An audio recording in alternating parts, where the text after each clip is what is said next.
Okay, so if I could just ask you for a second, and Lauren, maybe you would start, if you would please. What's it like to have a large collaborative practice? Why was it necessary for you to form a team? Yeah, how did you start Metabolic Studio? How did that happen? Well, like Newton says, these things kind of happen to you. In 2005, 2006, I had a vision that I was able to act on. When that vision was realized, I was left with a lot of stuff and a team, and very uncertain about what to do with either one of them. Besides a lot of stuff and a team, I had made a promise. And to keep my word involved a series of actions that needed to get made. And that was the basis of the Metabolic Studio. You know, I went from a specific vision, which I was able to act on and form a team around, into what I would call an ethical structure. So an ethical structure is a kind of object in my mind that refers to something that Plato refers to in the Republic, in his notion of chora, which is that which precedes an idea, sometimes more real than the thing in and of itself. So to have created something of a combustive gift out of this vision that I acted on, combine that with a promise and the capacity to move forward, we embarked on something that I call the metabolic cycle, which is a body of work that's about the catabolic and anabolic aspects of life being part of culture. So we find ourselves, as I mentioned in the preamble to the Country of Rose, in a catabolic descent. The question is, how do we build back up? And for me, it's about forming a new kind of creative workplace where people aren't working for a singular artist, they're working for the health of life as we know it on the planet. And we come together collaboratively to make a dent, as Sam Beckett would say, a stain upon the silence, full aware that it is simply a stain upon the silence. And we've been doing so for the last 9 years in a very open-ended way. We don't really have a goal other than to be of service together. So while you have an actual studio and a relatively stable core of people with whom you work, I mean, I know they're always, when I walk in that building, there are always new people to meet, but yeah. Ed and Susannah, you have a much different kind of teamwork frame that you work within. Yeah, I mean, for us, the reason we started having a collaborative practice is pretty straightforward. Different people are good at different things, and we had a realization that the photographs that we set out to take have these limitations. They're more like contemplative objects, and if we want to do something like a bus ad campaign, which we did relatively early on, that we want to bring in people who know how to do bus ad campaigns. And so we tend to form teams around projects, teams that have specialist abilities. Just in terms of our collaboration, Ed and I, we're also married. I don't necessarily recommend collaborating with. Well, that should be a topic for a conference. But we've collaborated since we met, and it's because we have different ways of communicating, and collaborating sort of artistically helped us communicate with each other. And so we have different skills, and we've always sort of brought that to the work we make. And we continue to do that, and it evolves. So Newton, what's it like to be married to your collaborator? Well, Helen and my collaboration started because neither of us were good enough. And it's like 1969, and we decided to never do another work that didn't benefit the environment and that didn't benefit the ecology. Now, you can, as conceptual artists, you make that decision. But we didn't have a clue what the ecology was, so it took us 3 or 4 years to find out what we promised never to do.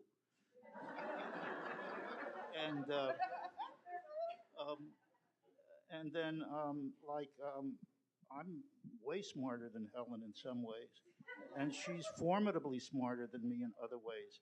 But we've managed not to have an argument about it for 60 years. Now,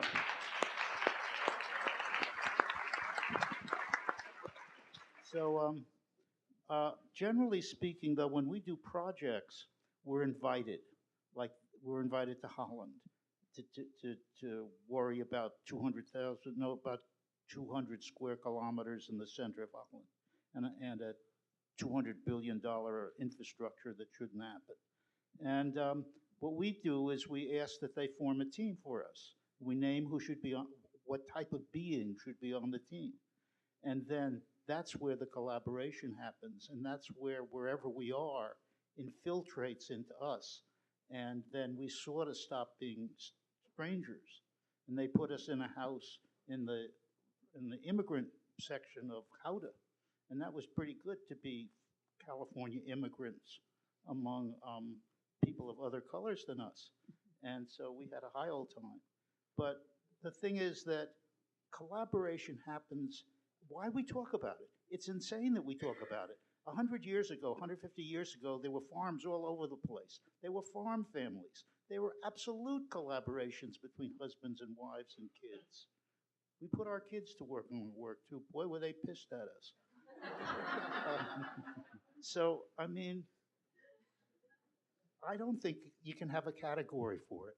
I think it's part of the human condition, and that corporate America doesn't like it too much because people entertain each other when they collaborate, and they don't consume.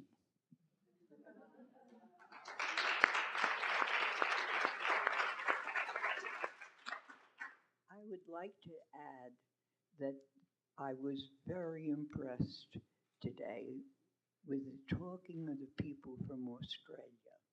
And one of the things that we were conscious of was that everything they did and said was in some way positive.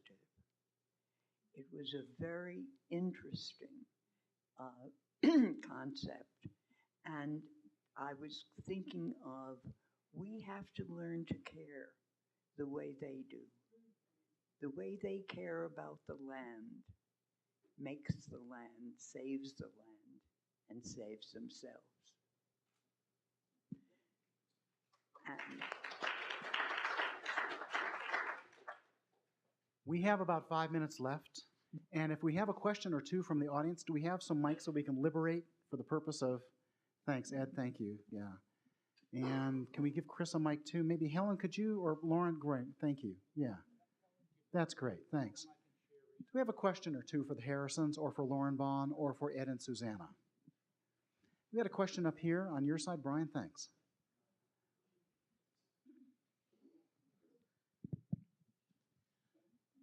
I just wanted to say thank you for bringing up the subject of economic growth and consumption in this particular panel.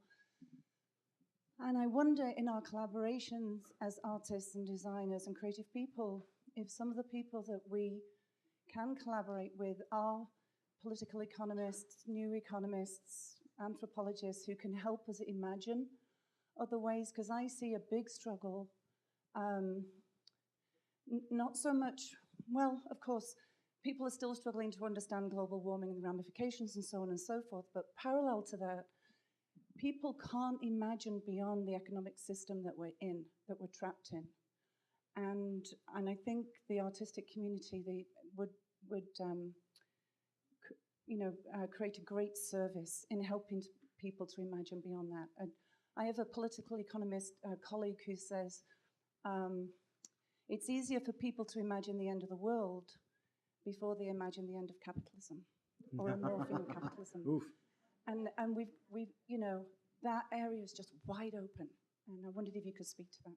Well, time out. I'm not sure I understand your question. Could you form a question for me? Oh, sorry. I'm a little slow. Sorry. You've mentioned the economy and the growth economy. And